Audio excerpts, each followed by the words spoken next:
Problem is basics नहीं clear है, basics clear ही नहीं हुए। मास्टर्स में आके सडनली एक काइंड ऑफ सीरियसनेस आ गई दिमाग में कि अच्छा CSIR निकालना है, फिनेंसेस देख लेंगे यार, फेलोशिप मिल रही है ठीक ठाक, एंड PhD करेंगे, रिसर्च कर पाएंगे, बहुत कुछ है, आप आगे का सोच ले रहे हो, you're just living behind the basics. कैसे हो सकता है ये? तो अगर आप जा रहे हो इंटरव्यूज़ में, आपने देखा ही होगा, देयर इज़ अ हर्ड, एकदम झुंड आ रहा होता है, लाइक 250, 300, 500 कितने बेचारे बच्चे आते हैं इतने सारे, एंड वो देख के डर लग जाता है कि यार इनमें से मेरा कैसे होगा, तो मैं इतना फेल हो रहा हूँ, that means this career is not for me. Hello everybody, welcome to BioLibrary, and the topic of today's video must have seen from thumbnail, and you must have anticipated something about this topic, but this is very essential and also an asked question, that how to develop research temperament, right? Or how to be fit for research, as to like it is said na, that you're made for some fields and some fields are like not your cup of tea.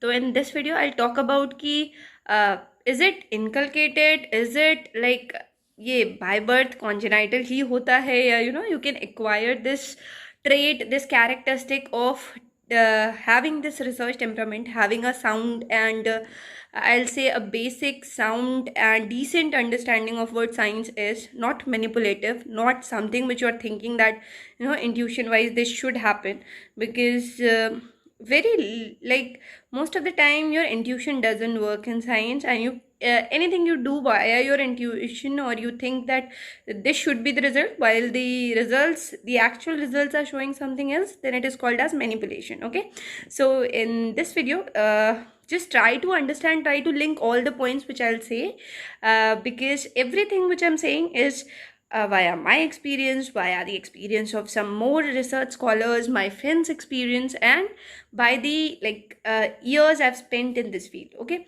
so what you do is you try to think about each and every line which I'm saying. If you agree with it, think more about it.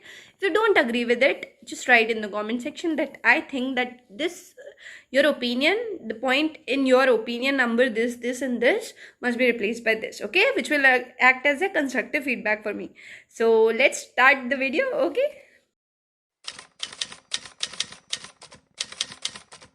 in many cases what happens is you need to repeat the experiment ample of times. थोड़ा सा डर लगेगा सुन के, तो many a times what happens is कि हमें 50 बार भी we have to repeat it 50 times, 60 times, like ठीक है, आपने साइंटिस्ट की स्टोरी भी सुनी होगी, failing and repeating the same thing like 30 times 300 times 400 times. Edison के बारे में you can go read, right. फिर एक थॉट आता है कि यार हम एडिसन तो नहीं है, we are not doing such great discoveries, जो हम अपने फेलियर्स पे we keep going on. It happens कि you become a visionary at that time कि यार मैं इतना फेल हो रहा हूँ, that means this career is not for me. Hang on, आप बहुत अच्छी चीज़ें हो रही होती हैं तो आप बहुत फ्यूचर की नहीं सोचते हो, जो बुरी हो रही है तो आप अपना फ्यूचर क्यों एंटिसिपेट कर रहे हो? Maybe what you are doing is a significant discovery. तो ठीक है, आप फेल हो रहे हैं, if you are changing your methodologies again and again, then you are learning a lot. तो रिसर्च एप्टीट्यूड में never giving up and curiosity. Third one very important, बहुत रेयर ट्रेट है, विच इज़ सेल्फ मोटिवेशन। बहुत difficult है, like people who sustain there are people, students who sustain there but still they are in depression होते हैं, anxiety होती है, depression होता है, and they are they are guided and guarded by their friends. I'm telling you, guarded by their friends या फिर seniors. The people are constantly pushing them, saying that यार हो जाएगा, तो this kind of हो जाएगा attitude you need to inculcate in yourself, ठीक है। तो थर्ड वन है self motivation. You can see something in your project which the other person can not see, या फिर दूसरे को लग रहा होगा कि यार किस चीज़ के पीछे भाग रहा है, and you are after something and you want to try something, you want to take out something from the work you are doing. वो सिर्फ आप जानते हैं उसके पीछे का रीज़न, वो चीज़ आपके लिए कितना मैटर करती है, दैट ओनली यू नो। चलो एक बहुत ही लेम सा एग्जाम्पल देती हूँ, but that example at a young age is very what do I से रिलेटेबल। तो क्या होता है कि व्हेन यू लाइक समवन, और लेट्स से अब बोलो कि मैम ऐसा वाला एग्जांपल क्यों दे रही है, इसलिए दे रही हूँ क्योंकि this is very easy to understand. Okay, तो if you like someone, what happens is for two people the same person, let's say you like I'll not say x will be x, so let's say you like y. Okay, so you like this y person and you are a, and then the other one is b. You see y in a certain manner that b doesn't. That's what happens with your research project, with the thing you want to find out. That's why I say students ko ki please take the power in your hands, that you will go and do PhD in the project in which you want to work. ऐसा नहीं होना चाहिए कि you'll go somewhere and you'll, ऐसा नहीं होना चाहिए कि अभी तक तो दिस इज लाइक हैपनिंग कि बच्चों को because of scarcity of the people who are working, एक अच्छी तरीके से वर्क करने वाले लोग बहुत कम है, they are very few people who are working, एक डेकोरम होता है लैब का, उस वाइज कम करने वाले काम लोग हैं. इसीलिए क्या होता है कि देयर इज़ हाई कॉम्पिटिशन. बहुत सारे बच्चों को अच्छी लैब्स मिल जाती है, बहुत सारों को नहीं मिलती है. व्हेन आई से अच्छी lab, I say a good PI, I say a place where facilities are fine and you can work there at a peaceful environment. ठीक है. When I say this, I don't say big institutes. Please remember, हमेशा याद रखना कि मैं कभी भी big institutes को I never glamorize them. I'll say yes, please qualify, show them that you are capable of doing the utmost difficult thing, but then again choose it wisely. PhD is a matter of 5 to 6 years. ऐसा नहीं है कि आपको suddenly you're gonna get it after 1 year, 2 years maybe. If students are, one day I was thinking कि यार what is the motivation behind students getting PhD from IITs and like BTech or some professional course from IITs. So I thought यार in case of graduation when they are graduating they have a motivation कि यार इसके बाद let's say किसी ना किसी चीज़ पे कर लेते हैं, किसी भी चीज़ पे कर लेते हैं, just push it. and मैं उनकी बात कर रही हूँ जिन्हें अच्छा नहीं लग रहा है, जिन्हें वो प्रेशर या वो इन्वायरमेंट पसंद नहीं आ रहा है. ठीक है. तो they student do it at any cost. But what about PhDs? बहुत सारे PhD. I recently came to know about a girl who chose PhD IIT में चूज़ किया उसने जस्ट टू एक स्टेटस को आ जाता है यार बच्चों में, हो जाता है कि स्टेटस क्वोशिएंट है, हम तो IITian बन गए. और एक मिडिल क्लास के बच्चे का एक बहुत पीछे का कहीं बैकड्रॉप सपना रहता है वो कि you need to get to the higher places. But I tell you one day the reality की सच में आपको कौन सी जगह जाके कहाँ जाके PhD करना चाहिए, कितना मैटर करता है क्या चीज़. ठीक है. तो चलो डाइवर्ट हो गए. और हाँ, तो मैं बता रही थी 3 एसेंशियल कैरेक्टरिस्टिक्स मैंने बता दी. अब मैं बताऊंगी कि कैसे डेवलप करना है, how to prepare yourself for जो भी आप करने जा रहे हो या फिर करोगे. तो फर्स्ट, अगर आप ये सोच रहे हो कि रिसर्च माइंडसेट मेरा टेक्निक्स पढ़ने से आ जाएगा, आई एम सो सॉरी, नहीं आएगा. टेक्निक्स पढ़ने से सिर्फ ये पता चल सकता है कि अच्छा technique is like a solution to a disease, but disease के सिम्टम्स पे अलग अलग सोल्यूशन. बहुत बार एक combination of medicine which is called mocktail या cocktail of medicine are use during the treatment of AIDS. आपने पढ़ा होगा, बिकॉज एक मेडिसिन काम नहीं कर रही थी, MDT multi drug therapy use करनी पड़ती है.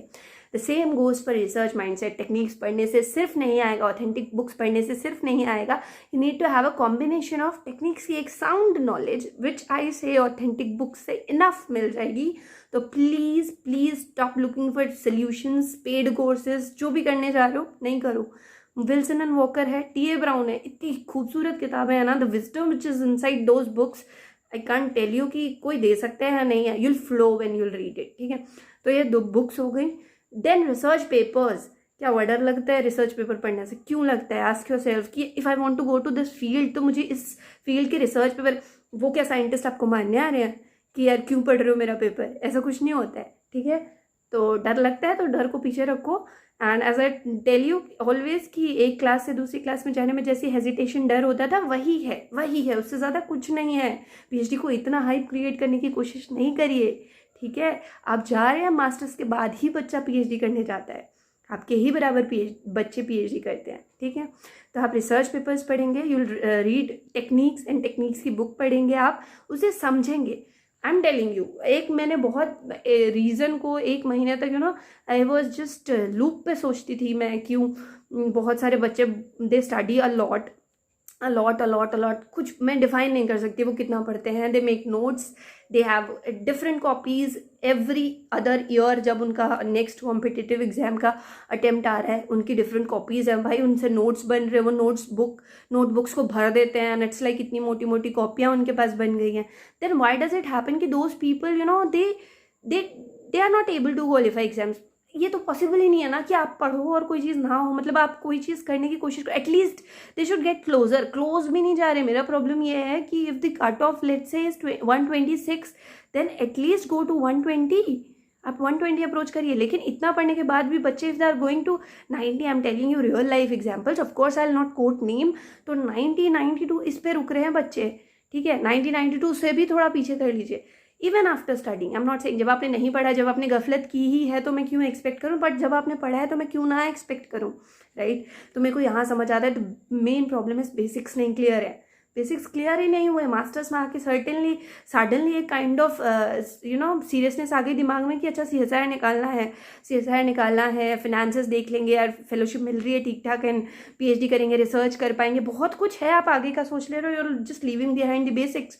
कैसे हो सकता है ये? तो अगर टेक्निक्स में even if line says concomitant result, go and read कि ये कॉन्कॉमिटेंट होता क्या है, ठीक है। अगर कोई लाइन बोलती है कि ग्लास बीड्स यूज करे तो go and read, look at the pictures of glass beads. ऐसे पढ़ना है कि एक लाइन में से एक वर्ड भी स्किप ना हो, ठीक है। मीनिंग सही निकालिए। Either you don't study guys, if you study then give it your 100%, and giving 100% means looking at the past देखना पड़ेगा आपको कि यू नो बेसिक्स और नॉट, ठीक है। तो आपकी टेक्निक्स की बुक पढ़ने का तरीका ये हो जाएगा, रिसर्च पेपर्स आपको पढ़ने हैं, and then do what, take a blank paper, start hypothesising, एकदम हवा में तीर मारिए, एंड स्टार्ट थिंकिंग कि ठीक है ये बैक्टीरिया है, अच्छा इसके पास ये प्रोटीन्स हैं, ठीक है। अब वो प्रोटीन्स मुझे चाहिए कि मैं अपने सिस्टम में एक्सप्रेस करवाऊँ, या फिर मैं अपने सिस्टम में उन प्रोटीन्स को आइसोलेट करूँ, कैसे कर सकता हूँ यार, क्या क्या प्रोटीन से रिलेटेड मैंने टेक्निक्स पढ़ी थी, ठीक है। And there is one more alternative way by which I say कि यूजुअली रिसर्च एप्टीट्यूड या फिर वो टेक्निक्स के साथ आपका सिंक बन पाता है even if you don't have your research experience, वो होता है by going through the index. क्या करना है, बुक्स पढ़नी है no doubt, if you have Pathfinder well and fine, क्योंकि मैं तो एंडोर्स करती ही नहीं हूँ किसी बुक को, बट देन आई से कि हाँ वो बुक अच्छी है, if you want to study तो आप पाथफाइंडर की वो किताब ले सकते हैं, क्योंकि इतने कलरफुल पिक्चर्स हैं, मज़ा आ जाता है। बट हाँ अब तो अगर आप if you don't buy books then also I am very happy that you go and study in your computers, because we need to save paper ना। तो ठीक है, चलो। तो आपको क्या करना है कि उस बुक के इंडेक्स पे जाना है। देयर आर 2 कॉलम्स जिसमें बायोफिजिकल टेक्निक्स, मतलब जो टेक्निक्स परफॉर्म की जाती है, और जो बायोफिजिकल है उसका अलग अलग कॉलम बना हुआ है, या एक पेज पे ही शायद दोनों दी गई हैं।